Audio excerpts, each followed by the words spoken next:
Hey, I'm Adam Jusko, and this is Strictly Credit Cards, where we talk about strictly credit cards. Subscribe, why don't you? In this video, I'm going to review the new WWE credit cards. There is the Champion credit card that is sort of the main one, and then there's also the Superstar credit card. Now, I deliberated a little bit as to whether I even wanted to do a video about these cards because I don't really know how much interest there is. Maybe you are going to be the only person that watches this other than me. But anyway, the WWE has teamed up with Credit One, of all banks, to launch two new credit cards of dubious quality.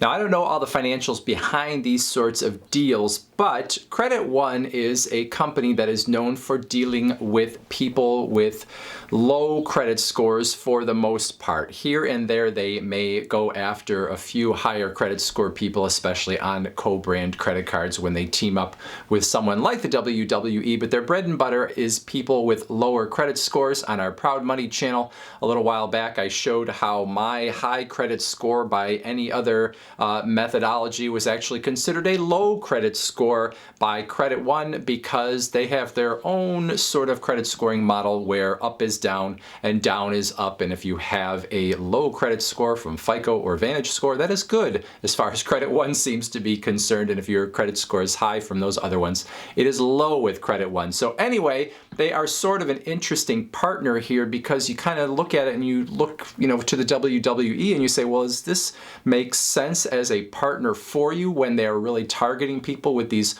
lower credit scores? Could the WWE not tag team, so to speak, with, Chase or Barclays or Bank of America or anybody else? Is there nobody else interested in this business? Because it seems like maybe this would be cutting out part of your potential customer base for your new credit card. Now, I don't know, maybe Credit One just gave them a ton of money, or maybe they think that, the bread and butter WWE customer is a lower credit score customer. I have no idea, and I'm certainly not saying that that is the case. I'm just wondering how it is that the WWE and Credit One ended up in a partnership when Credit One's main customer base is a lower credit score customer. So let's look at exactly what the card offers. The WWE Champion credit card has a $49 annual fee, which should set off some alarm bells right there. In terms of rewards, you get 3% cash back on internet, cable, satellite TV services, as well as 3% back on mobile phone services. You get 2% back on dining, 1% back on everything else. There also is the sort of promise, a vague promise of some WWE discounts and experiences that you would get that are unique to cardholders, but really no details on what those are. So you look at those features, and if this was a no annual fee credit card, you would say it is not bad. You're getting 3% on some categories that are sort of everyday categories here, 2% on dining. If you're a WWE fan, you maybe are going to get something that will be of value to you. It's a little vague as to what that is, but hopefully something down the line would materialize. You'll have a card that has the WWE logo on it, so maybe that would be okay. However, for me, with that $49 annual fee, what Credit One and the WWE are sort of doing are saying, we don't want you higher credit score people to get this card. We only want people that have lower credit scores who we believe we're going to make a profit off of and who we can charge a $49 annual fee to. And from Credit One's perspective, that totally makes sense. That is their business. This is the customer that they go after. But for me, I'm looking at it from the WWE side, and I'm a little curious why they chose Credit One, because you would think they would want the whole spectrum of credit scores instead of sort of shutting out people with higher credit scores who aren't going to be willing to pay a $49 annual fee for what this card offers when there are so many other credit cards on the market that are going to give you more in rewards. And with the vague promises of what you're going to get in terms of WWE specific, discounts or experiences, there's nothing there that is going to make you jump on the card. If you are someone with a higher credit score, you're just not going to pay that annual fee based on a promise. So the WWE, maybe, I don't know, maybe they don't even care. Maybe they just, Credit One said, we'll give you X amount of money, and they are willing to just license out their logo left and right, and it doesn't make a difference to them. I would think maybe some of their customer base would look at this and say, hey, this feels like a little bit of a ripoff, WWE. What are you doing?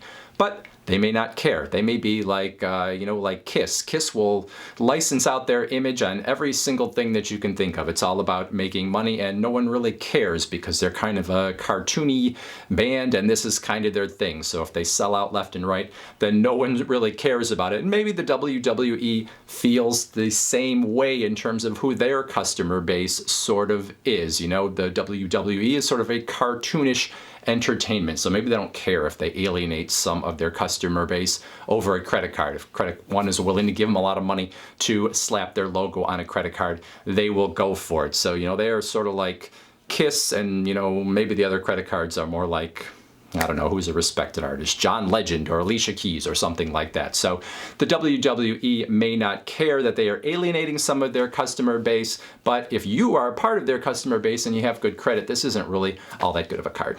Now, despite what I just said, I could see some people deciding to get that WWE Champion card, even if they have good credit, and ponying up that $49 just on the off chance that there's going to be some good goodies from the WWE as a card holder. However, there also is a second WWE credit card that I really could not recommend to anyone, or can't imagine that anyone should really get, and that is called the WWE Superstar Card, and is for people that have very bad credit. It is going to have an annual fee of $75 in the first year. That annual fee actually is going to go up every year after that to $99. In terms of rewards, you're going to get 1% cash back in those same categories where you'd get 3% back with the other card. And as far as I can tell, you won't get rewards at all on any other purchases that you make with the card. And you also still will have the WWE discounts and, vague promises of maybe some exclusives from the WWE. So this is a card that not only is going to charge you a higher annual fee, but they basically tell you that you are probably going to get a credit line that is very small, $300 for many people. So even if you have bad credit, that's a very small credit line. And if you're paying $75 right up front, that means they're going to charge that to the card. You're going to come in with not a $300 credit line, or at least not $300 in available credit. You're only going to have $225 in available credit when you get the card, because that annual fee's already going to be on your bill. So this is not a card I would recommend to anyone. Even if you are trying to build credit, you would be better off going after a secured card from a bigger bank, where maybe it would be a stepping stone to a better card, like maybe the Bank of America secured card, where you would, come up with $300 or more, put it out as a security deposit with Bank of America or another bank, and then they would give you a credit card that you could use that didn't have these big annual fees. And if you could build up your credit score over time with that kind of card,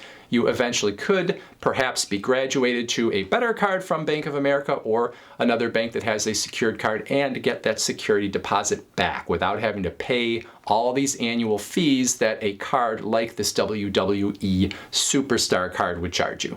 So those are my thoughts. A little bit of a head scratcher here as to why the WWE went with Credit One as a partner. Perhaps Credit One just approached them and said, hey, if we can slap your name on a card, we'll give you X amount of money. And WWE said, hey, sounds good. And that was the end of that whole conversation. But neither of these cards are ones that I would highly recommend. The Champion card, I could at least understand why someone might get it. That Superstar card, I definitely would say you should avoid. Questions, comments, put them in that comment section below. Otherwise, I thank you for watching, and we'll talk to you again soon.